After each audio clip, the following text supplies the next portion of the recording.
J'ai un conseil à te donner. Méfie-toi du love bombing. Le love bombing, je sais pas exactement si c'est ce que c'est.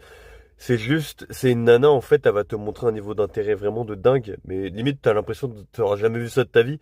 Elle va te prendre pour un dieu. Et tu vas te demander qu'est-ce qui se passe, tu vois. Moi, c'est exactement ce que j'avais vécu dans ma rupture. Je te le dis cash. En gros, la meuf, elle te paye des fringues. Bon, moi, j'aime bien lire, tu vois, elle me payait des livres. Après, bon, je lui payais à manger. Du reste, ouais, le ciel faisait des fois, tu vois. Et c'est-à-dire, j'aime bien cette phrase, c'est un peu, s'il y a trop à montrer, il y a trop à cacher. Je sais pas si tu te rends compte, mec, mais souvent quand t'as une meuf qui te montre trop de trucs et tout, tu sais, qui te vend vraiment du rêve, on l'a tous vécu au moins une fois, les gars, alors peut-être vous avez le vivre, vraiment, attention à vous, ça peut être très dangereux. Et la meuf, elle se retire comme ça, tu vois. Et ça, c'est des meufs très vicieuses et manipulatrices, malheureusement. Et moi, je me suis rendu compte d'un truc, parenthèse, la relation, tu vois, elle aura duré 4 mois.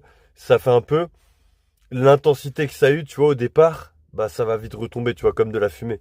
C'est là où c'est très dangereux. Donc, vraiment, le meilleur conseil que je peux te donner quand tu dates une nana comme ça, fais super gaffe, vraiment, ce que tu vas y passer. J'en suis la preuve vivante, mec. J'ai encore, voilà, des séquelles, mais. Je t'avoue, la dépression, elle était bien bien sombre. Tu vois, là, je la ressens depuis quelques mois, même si j'ai encore voilà, des reliques du passé, on va dire ça comme ça.